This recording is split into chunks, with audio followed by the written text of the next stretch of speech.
Sveiki, brangus laidos Sėkmingi žmonės klausytojai. Džiaugiuosi, kad šią valandą nusprendėte praleisti su manimi ir tikiuosi, kad tai, ką išgirsite mano laidoje, padės jums ne tik atrasti, koks lobis, kokia galia slypi jumise, bet taip pat padės jums įgyvendinti savo svajones, padės tapti turtingesniais, sėkmingesniais ir be abejonės laimingesniais. Esu Marija Glorija, asmenybės ugdymo trenerė, taip pat Gerovės instituto įkūrėja. Pagal specialybę esu prancūzų kalbos dėstytoja. Dirbu Vilniaus universitete bei Prancūzų institute. Taip pat esu edukologijos srities mokslininkė. Ir kad nepasirodytų maža, vienuolė tapusi verslininkė. Čia tiesa nieko bendra su Robin Sharma knyga "Vienuolis, kuris pardavė Ferrari" nėra. Kita vertus, turėčiau Ferrari, būčiau matomai ir jį pardavusi. Taigi, šioje laidoje aš pasidalinsiu su jumis žiniomis, kurios pakeitė milijonų žmonių gyvenimus, jų tarpe ir mano.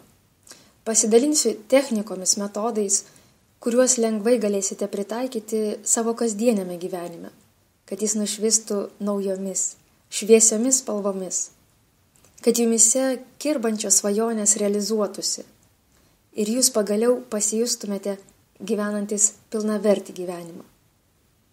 Taip pat savo patirtimi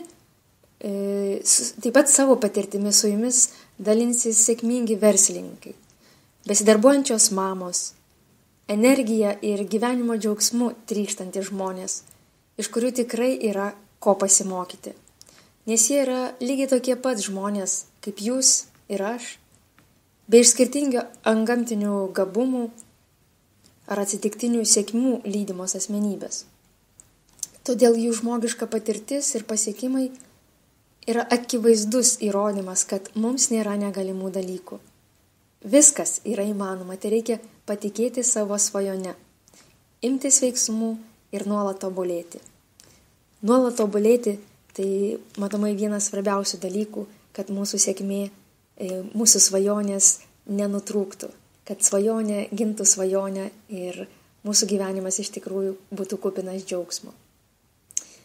Drąsiai galiu pasakyti, kad mano gyvenimas yra išskirtinis.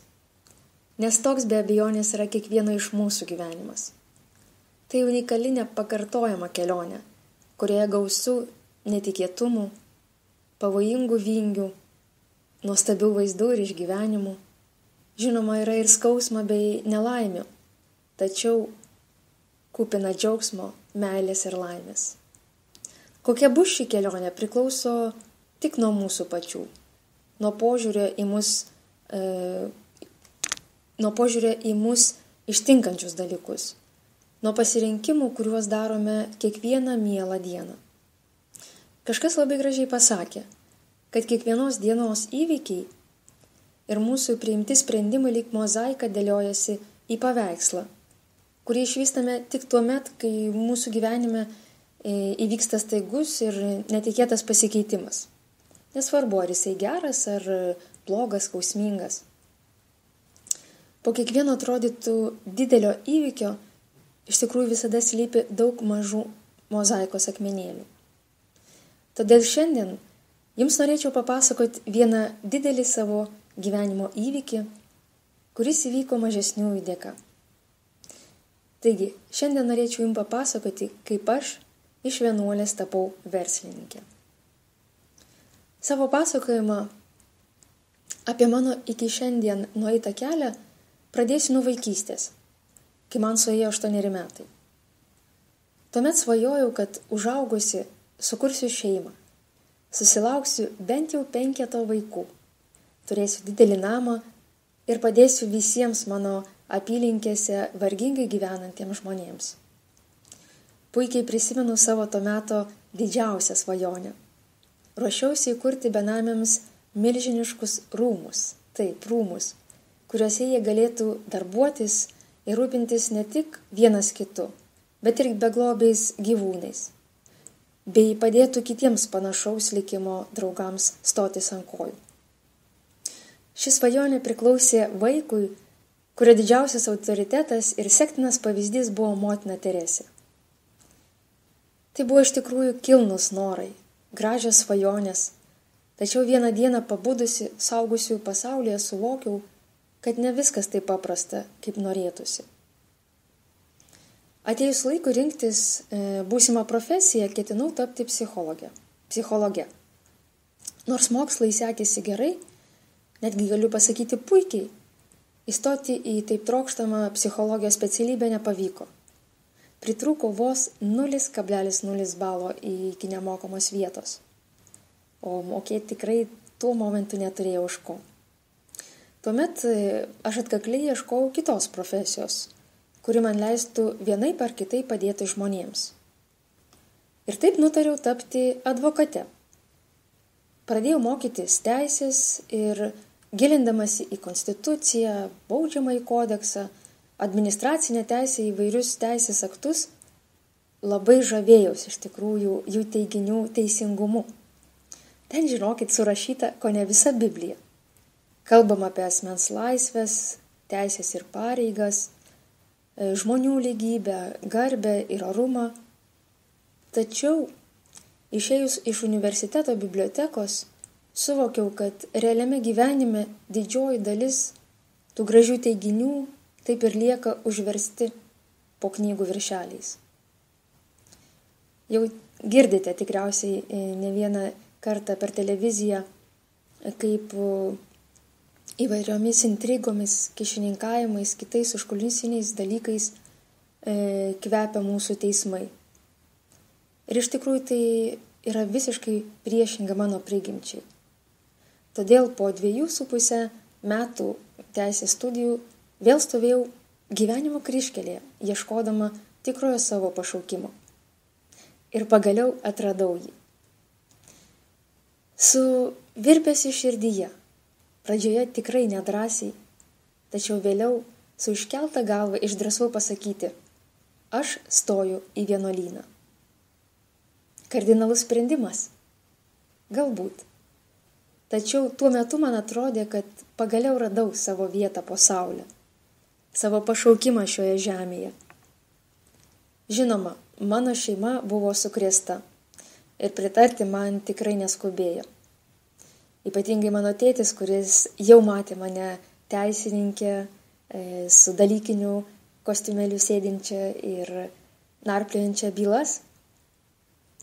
Tačiau, žinot, tėvų ir vaikų požiūriai į gyvenimą dažnai išsiskiria.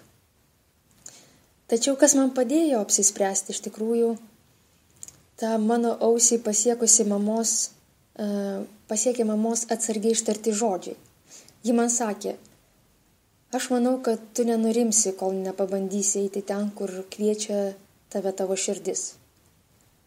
Bandyk, kad vėliau nereiktų svarstyti, kas būtų, jei būtų buvę.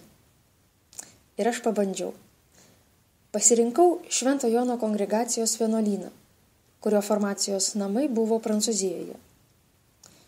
Nors tiesą pasakius, man nebuvo tai paprastas pabandymas. Aš visą savo esybę tikėjau, kad einu ten, kur man lemta būti. Išdalinau visus daiktus draugams ir labdarai. Na, ir pajudėjus autobusui iš Vilniaus autobusų stoties, pagalvojau, kad nežinia kada ir ar apskritai grįšiu į Lietuvą. Bet buvau pasiryžusi viskam. Tuo metu buvau tokia laiminga, tokia kupina džiaugsmo. Ir iš tikrųjų siūlau istorijos tęsinį pasiklausyti po trumpos muzikinės pauzės. Kviečiu pasiklausyti Pharrell Williams dainos Happy. It might seem crazy what I'm about to say. Sunshine, she's here, you can take a break. I'm a hot air balloon that could go to space. With the air, like I don't care. by the way. Because I'm happy. Clap along if you feel like a room without a roof. Because I'm happy. Clap along if you feel like happiness is the truth. Because I'm happy. Clap along if you know what happiness is to you. Because I'm happy. Clap along if you feel like that's what you want to do. Here come bad news, talking this and that. Well, give me all you got and don't hold it back. Well, I should probably warn you, I'll be just fine. No offense to you, don't waste your time. Here's why. Because I'm happy. Clap along if you feel like a room without a roof. Because I'm happy. Clap along if you feel like happiness is the truth. Because I'm happy. Clap along if you know what happiness is to you. Because I'm happy. Clap along if you feel like that's what you want to do. Hey, go! Bring me down, can't none bring me down. The love is too high. Bring me down, can't none bring me down. I said, bring me down, can't none bring me down. The love is too high. Bring me down, can't none bring me down. I said, because I'm happy. Clap along if you feel like a room without a roof. Because I'm happy. Clap along if you feel like happiness is the truth. Because I'm happy. Clap along if you know what happiness is to you. Because I'm happy. Clap along if you feel like that's what you want to do. Because I'm happy. Clap along if you feel like a room without a roof. Because I'm happy. Clap along if you feel like happiness is the truth. Because I'm happy. Clap along if you know what happiness is to you. Because I'm happy. Clap along if you feel like that's what you want to do. Hey, go! Bring me down, can't none bring me down. The love is too high. Bring me down, can't none bring me down. I said, because I'm happy. Clap along if you feel like a room without a roof. Because I'm happy. Clap along if you feel like happiness is the truth. Because I'm happy. Clap along if you know what happiness is to you. Hey, hey, hey. Clap along if you feel like that's what you want to do. Because I'm happy. Clap along if you feel like a room without a roof. Because I'm happy. Clap along if you feel like happiness is the truth. Because I'm happy. Clap along if you know what happiness is to you. Hey, hey. Clap along if you feel like that's what you want to do. Come on. Sveiki sugrįžę po šios nuostabios Pharrell Williams dainos Happy. Taigi, tęsiu savo pasakojimą apie vienuolyną. Stodama į vienuolyną tikėjau, kad radau savo kelią, kurio eisiu iki gyvenimo pabaigos. Kad pagaliau radau savo vietą šiame pasaulyje, kad atradau savo pašaukimą. Džiaugiausi, kad pagaliau nebereikės blaškytis ir svarstyti, ką veikti toliau, ar esu savo vietoje, ar darau tai, kas pilnai leis man atsiskleisti, buvau tikra, kad elgiuosi teisingai. Ir taip 2 metus gyvenau Prancūzijoje. Studijavau filosofiją, teologiją, ruošiausi apaštaliniai veiklai. Tačiau, kaip jau minėjau, gyvenimas yra nenuspėjamas. Baigiantis 2 mano gyvenimo vienuolyne metams, viskas apsivertė aukštyn kojom. Dėl atsiradusių rimtų sveikatos problemų buvau priversta palikti vienuolyną ir grįžti į pasaulietinį gyvenimą. Aš nebuvau užsivilkusi vienuolinio abito, nes kaip tik prieš įvilktuves buvau priversta išeiti iš vienuolyno. Tačiau savo širdyje aš buvau vienuolė jau nuo pat pirmosios mano įstojimo į vienuolyną dienos. Todėl visa esybė troškau likti. Tačiau sveikata ėjo vis blogyn. miegodavau vos 3-4 valandas, atsirado maisto netoleravimas, tad beveik nieko negalėjau valgyti ir mane tiesiog žvėriškai draskė nostalgija Lietuvai. Iš tikrųjų, išėjusi pasivaikščioti už vienuolyno ribų ir matydama žaliuojančius miškus, kaip mat mintimis grįždavau į Lietuvą. Pamačiusi upeliuką ar mažą tvenkinį netgi, taip pat mintimis prisimindavau, kaip su draugais sėdėdavom upės pakrantėje, ar ne, šnekučiuodavomės.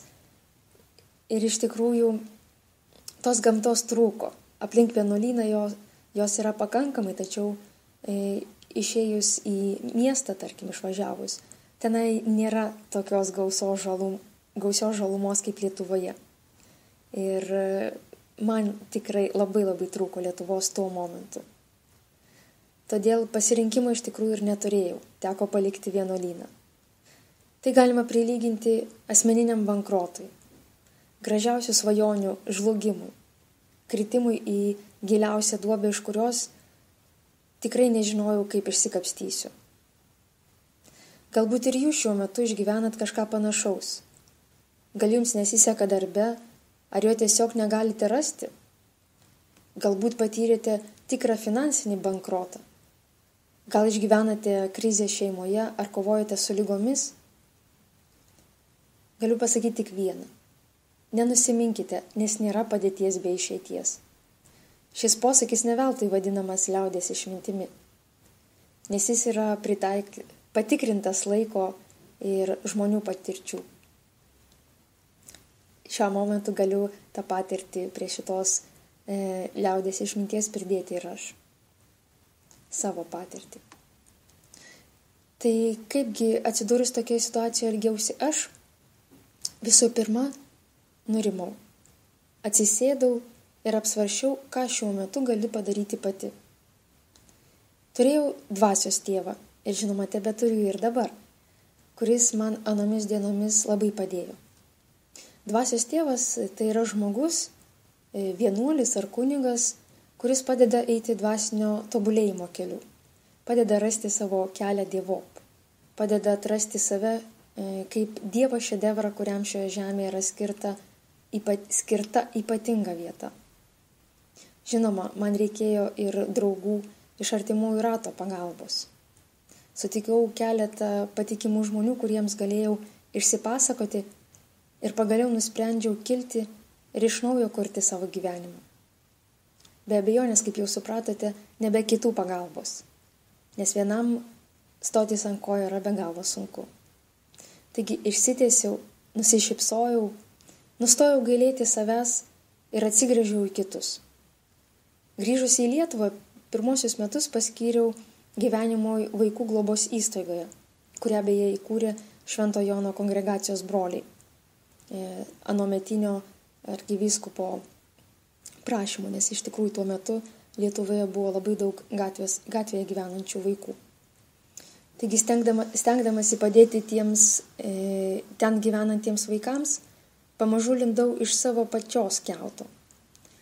Ir gyvenimas kardinaliai pradėjo keistis, kai konkrečiai savo mintise išgryninau savo ateities gyvenimo viziją. Nutariau pasinaudoti dovana, kurią gavau gyvendama vienuolyne, Prancūzijoje. Tai buvo prancūzų kalba. Mylėjau šią kalbą ir žinoma tebemyliu ir dabar, todėl nusprendžiau jos mokyti kitus žmonės.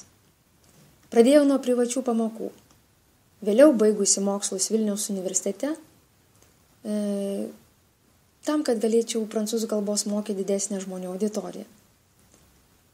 Tuomet mano didžiausia svajonė iš tikrųjų buvo tapti prancūzų kalbos dėstytoja Vilniaus universitete. Na, o tam reikėjo įgyti magistro laipsnį. Jį įgijau Mykolo Romerio universitete. Studijavau verslumo edukologiją. Tai yra studijavau, kaip žmonės įgyvendina savo svajones, kaip realizuoja savo idėjas ir ar kiekvienas tai gali padaryti. Ir galiu patikinti, kad studijos buvo iš tiesų labai įdomios. O įgytas magistro laipsnis, žinoma, buvo man laimingas bilietas į tapimą dėstytoju. Taigi mano svajonė išsipildė. Prieš metus tapau prancūzų kalbos dėstytoja Vilniaus universitete. Ir be galo džiaugiuosi savo darbu. Labai myliu savo studentus ir kolegas. Ir visa esybė iš tikrųjų tarnauju jiems ir džiaugiuosi savo pasiekimu. Tačiau svajonės išsipildymas tai nėra pabaiga, o dar didesnių svajonių išsipildymo garantas. Kokios naujos svajonės mane užvaldė, papasakosiu po mano mėgstamo pianisto virtuozo Jerūmo kūrinio River Flows in You.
Nuostabus kūrinys, tiesa? Taigi grįžkime prie mano svajonių, kurios vėl pripildė mano širdį, mintis ir gyvenimą. Pradėjusi dėstyti prancūzų kalbą Vilniaus universitete, o vėliau ir įsidarbinusi Prancūzų institute, pastebėjau, kad kalbos mokymosi procesas yra pakankamai ilgas ir sudėtingas. Man kilo mintis, kaip čia yra, kad aš išvykusi į Prancūziją ir visai nemokėdama prancūzų kalbos ją išmokau vos per mėnesį. O žmonės praleidžia ištisus metus ir net pusė iš jų nesugeba užmegzti paprasto pokalbio. Tuomet ir susimąsčiau, ar yra kažkoks tai būdas, ar kažkoks tai žmonių gebėjimas mokytis greičiau. Tuomet ir grįžau prie to savo minties apie žmonių gebėjimą realizuoti savo idėjas. Juk verslumo studijos Mykolo Romerio universitete patvirtino mano hipotezę, kad kiekvienas gali gyvendinti tai, apie ką svajoja. Tai reikia užsibrėžti konkretų tikslą ir imtis veiksmų. Kaip pavyzdį galiu pateikti mano minėtą ir mylimą motiną Teresę. Ir jos gyvenimą, kurį nagrinėjau savo mokslinėme darbe. Jos pagrindinis tikslas buvo padėti vargšų vargšams ir nepaisydama visų kliūčių, motina Teresė ryžosi eiti į Kalkutos lūšnynus, kad galėtų padėti tiesiog gatvėje gyvenantiems, sergantiems ir ten pat mirštantiems žmonėms. Jos meilė žmonėms buvo tokia didelė, o pasitikėjimas Dievu neabejotinas, tad ji, palikusi pakankamai jaukų ir šiltą gyvenimą savo pirmajame vienuolyne, išėjo guosti ir padėti vargingiausiems, visų atstumtiems ir niekam nereikalingiems žmonėms. Jos pagrindinis ginklas ir vaistas buvo švelnumas ir šypsena. Ji nekartą yra kartojusi, kad šypsena galima išgelbėti žmogui gyvybę. Šie žodžiai giliai įstrigę mano širdyje ir stengiuosi kasdien šypsotis ne tik kitiems, bet ir savo pačiai. Nes šypsena visų pirma suteikia jėgų, pasitikėjimo ir užtikrintumo mums patiems. Kai šypsomės, mes įtempiame tam tikrus raumenis, kurie duoda impulsą smegenims išskirti laimės hormoną serotoniną. Todėl, kai jaučiamės išvargę, nebegalime džiaugtis gyvenimu, iš tikrųjų paprasčiausiai nusišypsokime. Jeigu reikia, ir per prievartą. Po kelių minučių tokio iš pažiūros gal net dirbtinio šypsojimosi, jūs pajusite, kaip pasikeičia jūsų savijauta. Kaip staiga iškyla malonus prisiminimai. Išgirstat vaiko juoką, užuodžiat skanų kvapą, ar kavos, ar kruasano, ar pyrago, gal kažkam keptos vištienos ir kūnas prisipildo lengva šiluma. Taip, šypsena yra tikras vaistas, energijos šaltinis, geros nuotaikos eleksyras. Taip, šiek tiek nukrypau nuo savo pasakojimo, tačiau tai, apie ką čia kalbu, yra mano gyvenimo pasikeitimo priežastis. Taigi, šypsena ir motina Teresė. Jos pavyzdį paėmiau ne vien tam, kad parodyčiau, jog visos svajonės išsipildo, tačiau taip pat noriu atkreipti jūsų dėmesį, kad ji, būdama gyva, buvo ir vienas turtingiausių žmonių pasaulyje. Atrodytų paradoksalu, tiesa, tačiau tai gryna tiesa. Matydami jos gerumo darbus ir pasiaukojimą pasaulio vadovai, žymus verslininkai, įvairios organizacijos ir pavieniai asmenys, į motinos Teresės įkurtos meilės misionierių kongregacijos sąskaitą siuntė milijoninę paramą. Žinoma, motina Teresė labai atsargiai žiūrėjo į visas paramas ir ne iš kiekvieno priėmė finansinę pagalbą. Tačiau akivaizdu, kad padėdami kitiems mes gauname 10-eriopai, net to nesitikėdami. Todėl visos mūsų veiklos turi būti visų pirma nukreiptos į pagalbą kitiems. Jeigu norime užsidirbti daug pinigų ir tapti finansiškai nepriklausomi, siekti turime ne jų, ne pinigų gausos, o kitų gerovės. O pinigai bus, kaip aš vadinu, antrinis efektas, pasekmė tų mūsų gerų darbų. Taip ir vyko ir man. Kai užsidegiau noru žūtbūt rasti būdą, kaip išmokyti žmonės prancūzų kalbos greitesniu, paprastesniu, lengvesniu būdu, mano gyvenime lyg iš niekur nieko atsirado nuostabus žmogus, sėkmės mokytojas ir greičiausio užsienio kalbų mokymosi metodo Kolibris įkūrėjas Algirdas Karalius.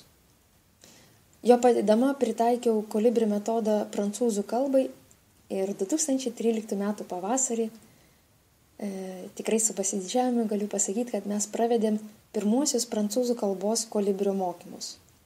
Tai buvo išties neapsakoma. Tad dar vienas posakis, kai mokinys pasiruošęs, mokytojas ateina pas jį, taip pat pasitvirtino. Algirdas Karalius mane išmokė daugelio dalykų. Jo dėka mano mąstymas apsisuko 180 laipsnių kampu.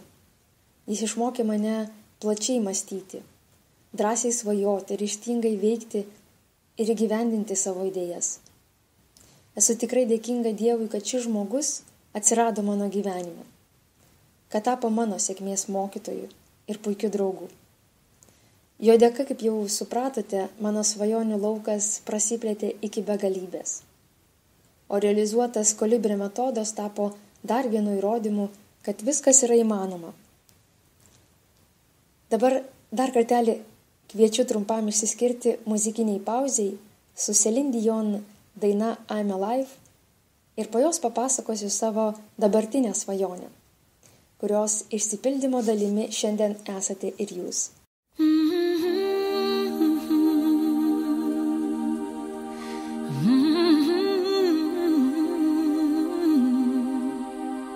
I get wings to fly. Oh, I'm alive. Yeah.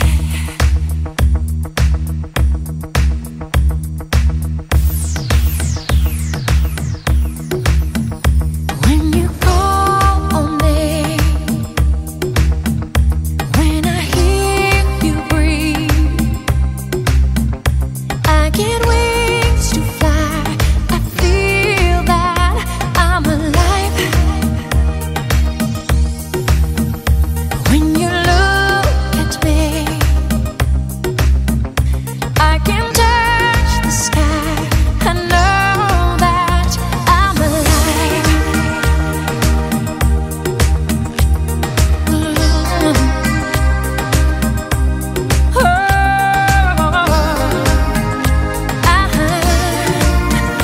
When you bless the day, I just drift away. All my worries die. I'm glad that I'm alive. You've set my heart on fire, filled me with love, made me a woman on clouds above. Couldn't get much higher. My spirit takes flight, 'cause I am alive. Oh, when you call on me, when I hear you breathe, I get wings to fly. I feel that I'm alive. I am alive. When you reach for me, grace and spirit side, God knows that I'll be the one standing by through good and through trying times. And it's only begun. I can't wait for the rest of my life. When you call on me, when you call on me, when you reach for me, I get wings to fly. I feel that when you bless the day, you bless the day, I just drift away. All my worries die. I know that I'm alive. Yeah. I get wings to fly. God knows that I'm alive.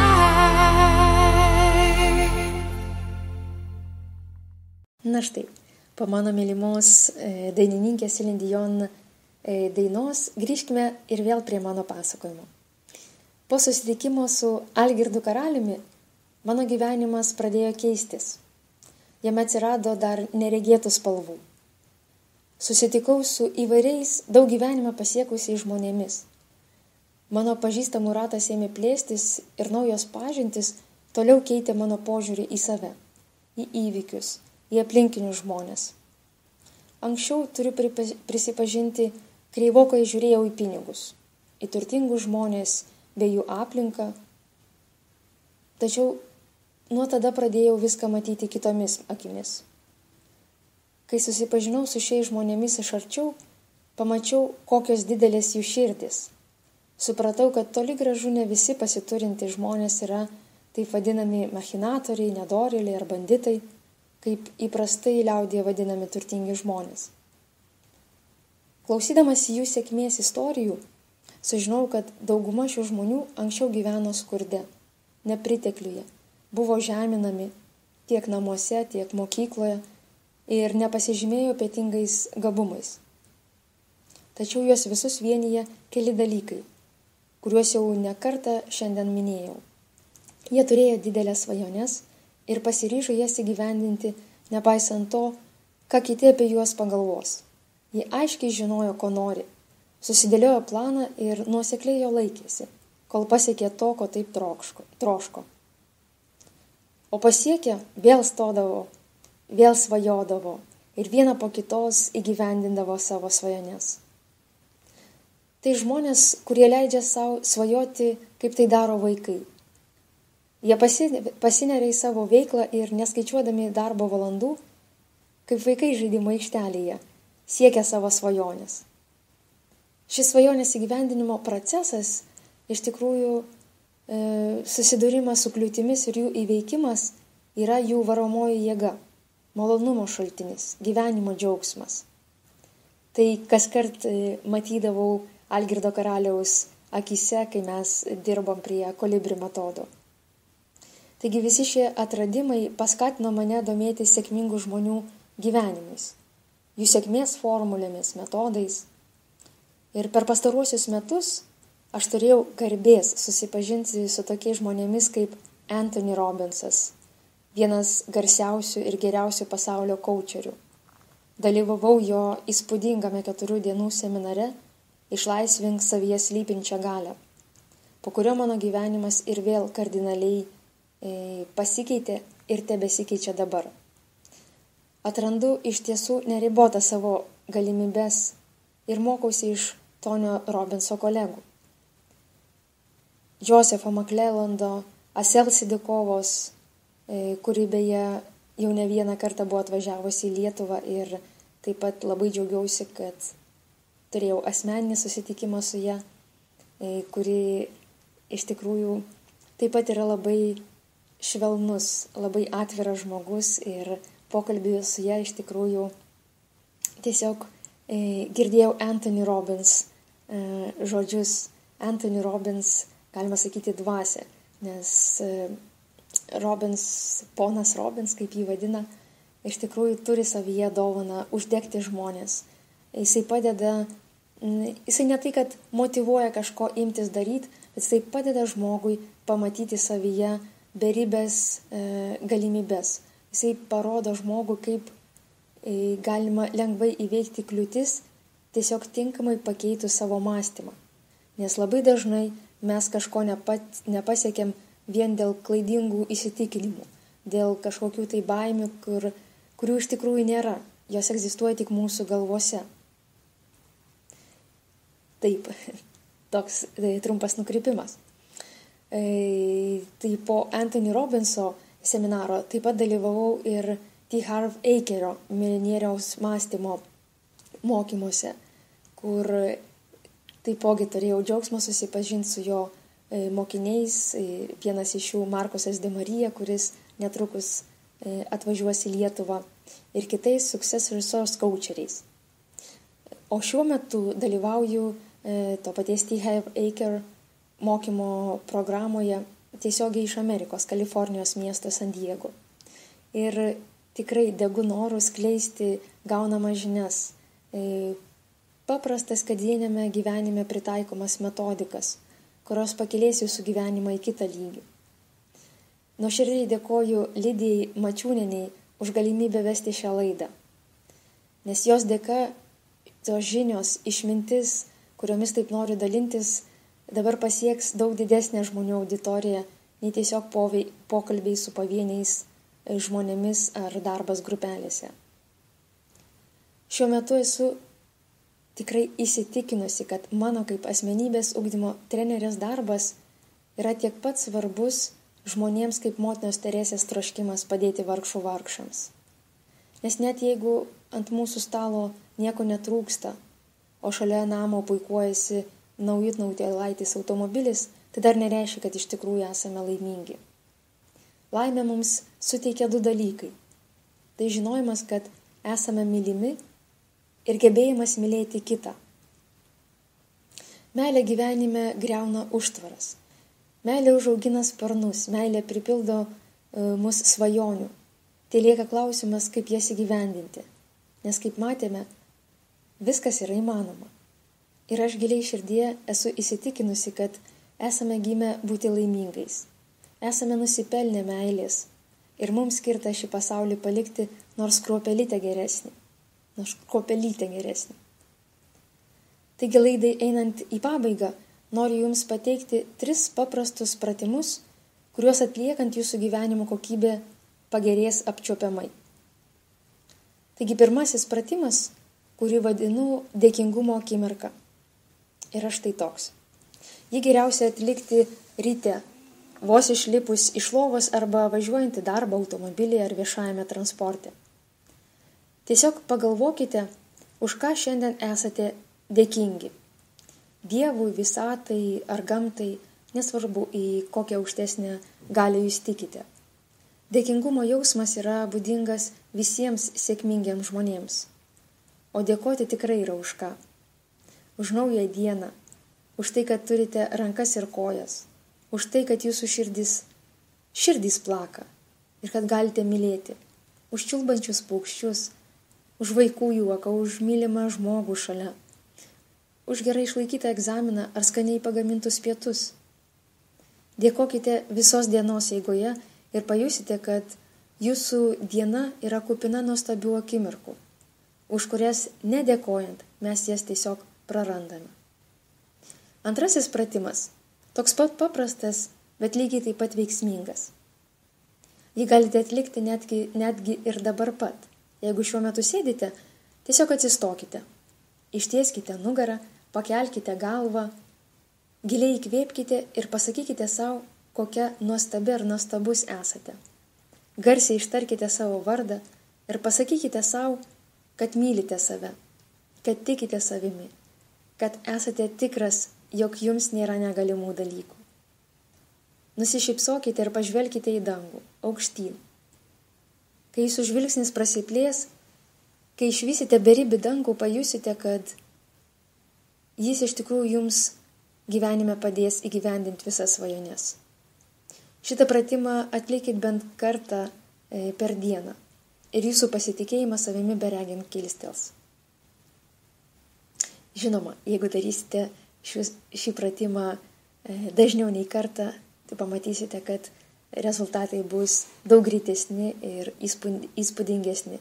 Iš savo patirties netgi galiu pasakyti, kad kai pradėjau rytais atsikėlusi savo sakyti, kad myliu save stovėdama tiesiog vonioje priešais veidrodį, tikriausiai po kokių 2 savaičių netikėtai atsirado vis daugiau ir daugiau vyrų, nebūtinai aišku vyrų, net ir buvo ir moterų, kurios man pradėjo sakyti komplimentus.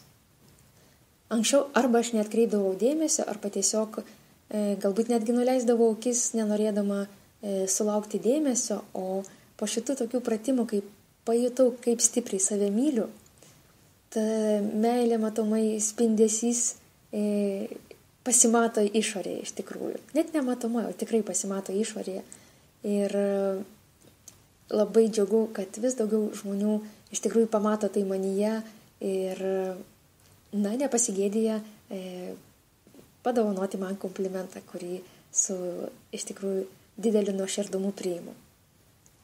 Ir pabaigai 3 pratimas, kuris ilgainiui turėtų tapti neatskiriama jūsų būties dalimi, tai geras darbas. Pasiryškite kasdien nesavanaudiškai kažkam padaryti ką nors gero. Galbūt tai bus tiesiog šypsena ir apkabinimas. Galbūt geras žodis ar vargstančio žmogaus pavaišinimas pietumis. Kad ir kas tai bebūtų, tegu tai tampa neatsiejama jūsų kasdienio gyvenimo dalimi. Nes gėrio ratas sukasi, o gerumo darbai pažadina gerumo darbus. Tad jūsų plati šypsena pasaulį padarys nors kruopelytę geresnį, nei kad jis buvo jums dar negimus. Taigi, 3 labai paprasti, bet fundamentalūs dalykai, kuriuos atliekant kiekvieną dieną, jūsų gyvenimas nušvis nuostabiom spalvom. Atsikėlę ryte, padėkokite aukščiausiam už visą, kas yra jūsų gyvenime.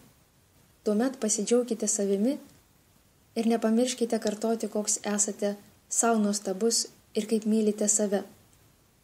Ir būtent šie 2 dalykai paskatins jūs daryti gerus darbus. Nes tik tas, kuris tikrai myli save, gali mylėti savo artimą ir daryti nesavanaudiškus gerus darbus. Taigi būkite laimingi ir iki kito mūsų susitikimo. Su jumis buvo Marija Glorija. Jeigu norite užduoti klausimus ar savo patirtimis pasidalinti laidoje, rašykite man adresu marija.gloria.luksa@gmail.com. Marija ir Glorija rašykite be j raidžių, lotyniškai.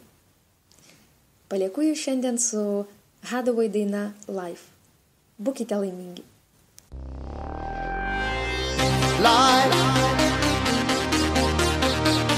Life will never be here. Life